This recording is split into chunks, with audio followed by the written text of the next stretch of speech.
Here is a brief disclaimer that all the clips used in this video are meant for transformative use. This will be a video essay where I use these clips in order to boost my own arguments and explain what I'm talking about. Hello everyone, you might know me as Nathan or Wayne, or maybe you don't know me at all, but now you do. So, we got that out of the way. Before I tackle this video though, I'd like to acknowledge a really important issue in regards to Adam Sandler and his films. Adam Sandler is a notorious Zionist who has even dedicated an entire movie to mocking the Palestinian struggle at the hands of Israel's government. And I find that film to be a completely tasteless mockery of Palestinians and their ongoing struggle, and I in no way support Adam Sandler or his beliefs. In fact, I'm thoroughly against the idea of supporting him in his films, and I encourage others to avoid supporting him as well. To those who would like to support Palestinians, there will be a link tree I made that brings you to many links where you can donate directly to Palestinian families and help spread awareness. It's important to not only criticize Zionism and its followers, but also support those who are currently suffering. I've chosen to make a video about Adam Sandler and his movies because I'm honestly someone who's really into film and cinema, and I see his movies as guidelines of what not to do. I honestly would have been using more intelligent sources for this video, but given that most news article sites are behind paywalls, and I don't get paid enough, or anything at all, to read a shitload of articles about Adam Sandler, you're all just gonna have to take my word for this stuff. And his, too. I guess. I've decided to split this video up into Adam Sandler's eras, which will be neatly described at the start of each segment. I'd say more about what you're about to watch, but why don't I just, show it to you? So, without further ado, let's get into it. Hey, you were great too. All you gotta do now is draw up the construction plans and watch Rahita commits to the major bulk of the funds. Looking at my new partner. If you're expecting to hear about a Sandler era, I'm sorry, I lied. Instead, I'd like to open the video up by acknowledging what I refer to as Sandler's posse, aka the group of Sandler's Nepo babies that are featured in so many of his films that even I, as a 6-year-old, would notice and point out. You may recognize many, if not all of these actors for their plethora of roles in Sandler's films. Let's point out a few. For starters, Drew Barrymore was an incredibly common find in earlier Sandler films. Playing as the lead romantic interest in films like Blended, The Wedding Singer, and 50 First Dates, she quickly became the poster girl for Sandler's ideal blonde girl, up until she was swapped out for Jennifer Aniston, seen in films like Just Go With It and the murder mystery duo films.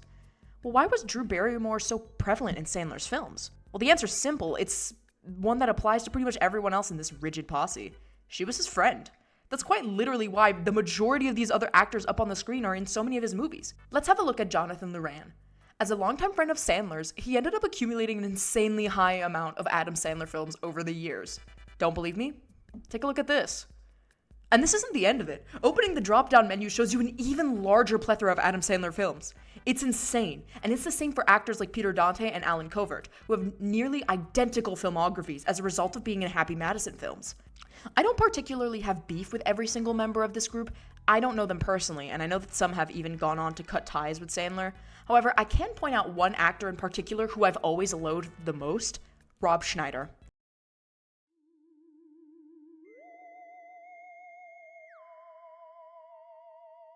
Rob Schneider is a character. He often gets employed to play these wild, eccentric characters that are the butt of the joke while also the hero of the story. When he isn't some main hero, he's often a racial stereotype, I guess. I don't even know, man. Whether it's pretending to be a Chinese guy in I Now Pronounce You Chuck and Larry, or being a Hawaiian native in 50 First Dates, or being a Chinese guy again in 8 Crazy Nights. And oh Jesus Christ, why does he love being Chinese so much? Alright, let's put all of that behind us. As a final note, it shouldn't be any surprise to any of you guys that Sandler's children and wife are also often in his films. Trying to find Jackie Sandler in a Sandler film has become like a game of I Spy to me. I swear, she's always there. Try it, you will find her. The year is 1989. Famous feature-length films such as Michael Keaton's Batman and Lethal Weapon 2 have recently hit theaters, drawing in thousands of both casual and serious moviegoers alike. And, amidst these successful releases, comes a new era of cinema. Adam Sandler has just released his first ever movie.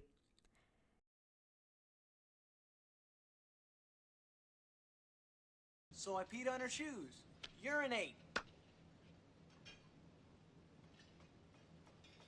Why would you say that? It's a movie by the name of Going Overboard, released in October, about a young comedian struggling to make ends meet when he decides to take a job on a cruise ship to shift the tides of his sinking career. Get it? Tides? Sinking?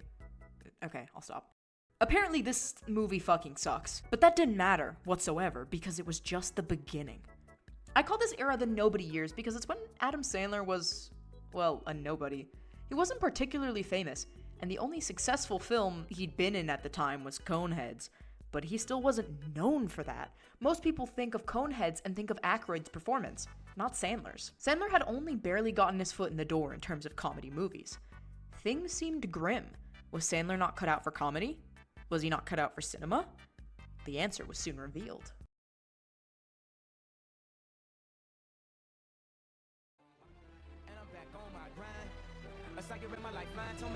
Fast forward to 1995, we enter a new era of Sandler films. This may be one of the most iconic and well-known eras of his career, and was the era that skyrocketed him towards fame. Billy Madison had released in 1995, shortly followed by Happy Gilmore in 1996.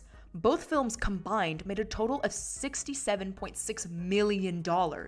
They were complete commercial successes and quickly became pop culture phenomena. Not only did these movies start a brand new era for Sandler's success, but they also helped form two core character tropes that would go on to be reused over and over again. Billy Madison, for example, solidified Sandler's classic trope of stories following a childish, immature man who's been given a large responsibility and needs to prove himself or better himself in some way. Films that follow this sort of character include Little Nicky, Click, and Big Daddy. Hell, I'd even include The Master of Disguise, which he didn't really play in as a character, but the film still uses the trope either way. Happy Gilmore solidified another common trope for Sandler characters, being that of a man who's trying to aspire for something big, but is frequently hit by hardships along the way. Other movies that include this trope would be something like Bedtime Stories and Punch Drunk Love. Besides new developments and tropes in comedy, this era is also known for being when Sandler began to dabble in true film production. Happy Madison Productions, named after Happy Gilmore and Billy Madison, was founded in 1999 and went on to be the main production company for nearly all of his movies. Sandler movies without him playing the main character began to arise as well, such as The Hot Chick and Deuce Bigalow, which both featured Rob Schneider as the main character. Honestly, a lot of Sandler's most well-known films come from this era. The Wedding Singer came out in 1998 with insane success and ended up being referred to as one of his best comedies. Then came the heartwarming 50 First Dates in 2004, followed by the ever-memed Click in 2006. Hell, he'd even made a film with the Jack Nicholson in 2003 by the name of Anger Management. This era was insane for what Sandler was doing with his movies. All sorts of actors were being recruited into his films, and he was trying out a huge variety of different comedy subgenres. It's no wonder why this era ended up being what most people think of when they think Adam Sandler. However, like all good things, the golden age of Sandler comedies came to an end.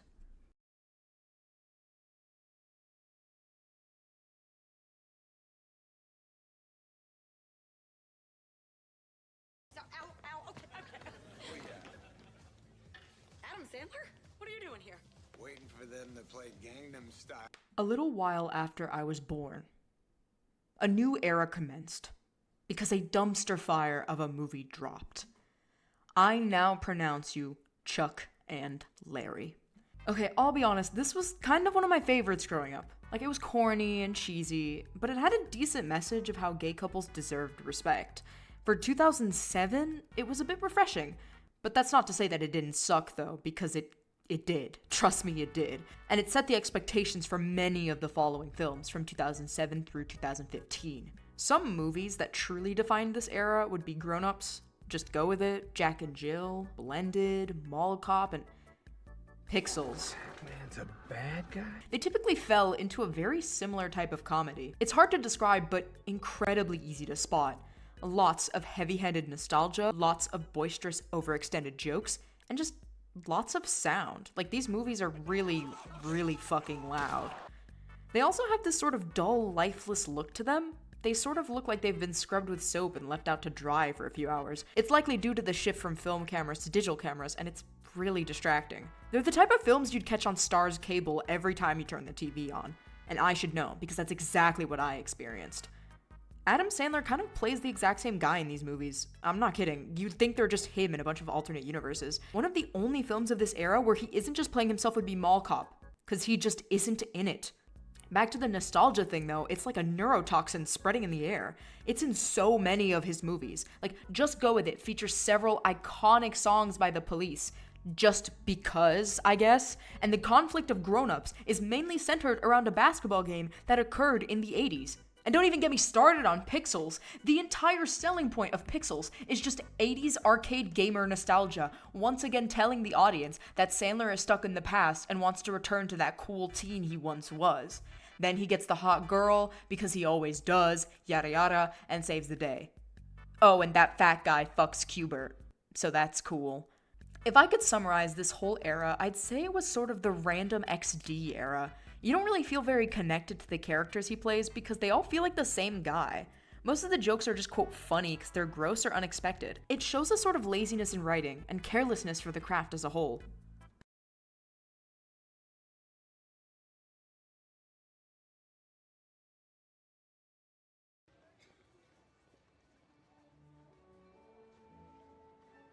There's a raft in there?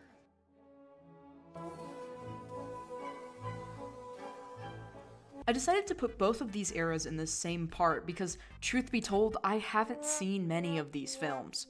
I've seen like a handful. I've seen The Wrong Missy, The Week Of, Hubie Halloween, and both murder mystery movies, but those are the only ones that I currently remember having seen. But first, a brief explanation of what these eras mean. Both the modern and postmodern eras of Adam Sandler films are where he's attempted to branch out of the repetitive movie formula and begin to play characters again. In Leo, he's literally like a little animal. In Hubie Halloween, his dorky, quirky, and misunderstood man trope comes back in full force to add more comedic value to the film. Although, there wasn't much to begin with. Speaking of animated movies, since I brought up Leo, you may be wondering why I haven't brought up Hotel Transylvania, which would have been in the classic era. Truth be told, I love that franchise, especially the first one, but the film started getting a bit worse after the second one, and I'd have so much to say that I decided to omit the franchise as a whole. Who knows, maybe I'll make a whole video about Hotel Transylvania in the future. Anyways, back to the modern and postmodern movies. I can say that I appreciated Murder Mystery 1, and I honestly don't remember 2 whatsoever. I do, however, have to bring up 2 fat turds of this era. The first one would be The Week Of, and then The Wrong Missy. I'll keep it quick. Both films felt exceedingly strung out. They felt drier than stale biscuits, and overall completely missed the mark for me. It's Netflix comedy slop, you know the deal. Also, I didn't see Uncut Gems, so I'm not gonna bring it up.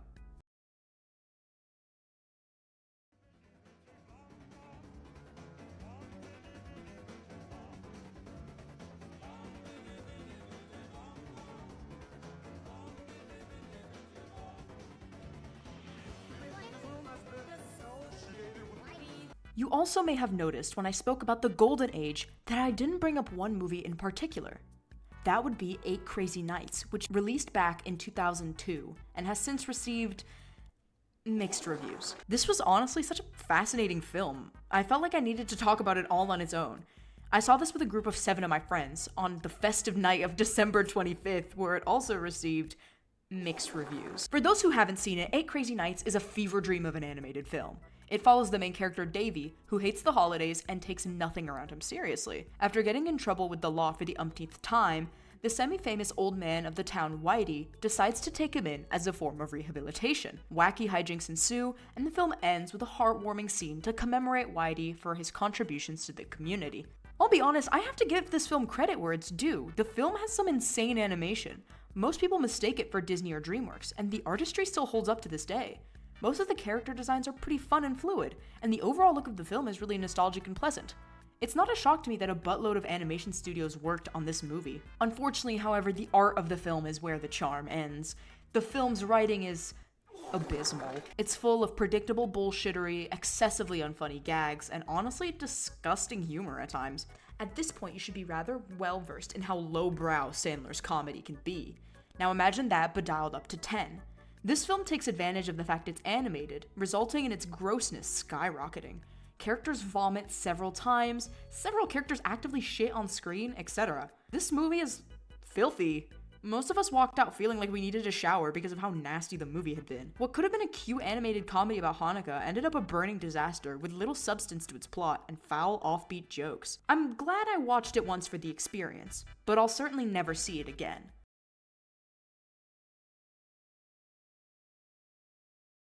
One of these. The jack-o'-lantern. One of my final thoughts on Adam Sandler and his films. Truth be told, I think his movies show a real-time decline in care and thought.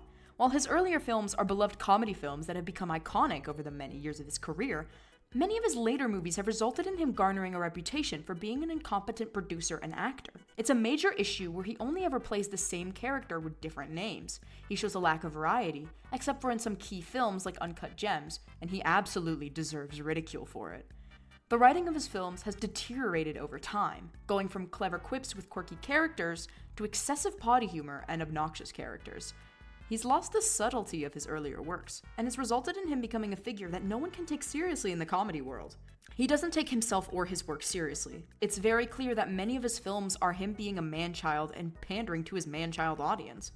I know you can't shun a guy for having fun, but he's also a douchebag, and I'm just some random 17-year-old on the internet, so I'll say what I want about him. He won't see this video, and I genuinely do believe that his comedy has devolved into repetitive slop. His films feel hollow, and he has no real audience. Most of his films are PG-13, and his over-the-top slapstick humor makes you think he's trying to pander to children, but his raunchy jokes throw that out of the window. That's precisely why I say that he panders to a man-child audience. Most of his movies have that childish energy to them, but they ride the coattails of 80s nostalgia, such as Pixels, Grown Ups, and The Wedding Singer, and typically focus on more adult topics. It's a mashup that makes a lot of his films nauseating to watch. Thank you so much for watching. I honestly didn't expect to get so serious about Adam Sandler movies of all topics, but I honestly think that there's a lot to say about the quality of his movies and how they reflect the downfall of comedy movies as a whole. But that would also be a whole separate video. I hope you all have a great day, and I wish you all the best.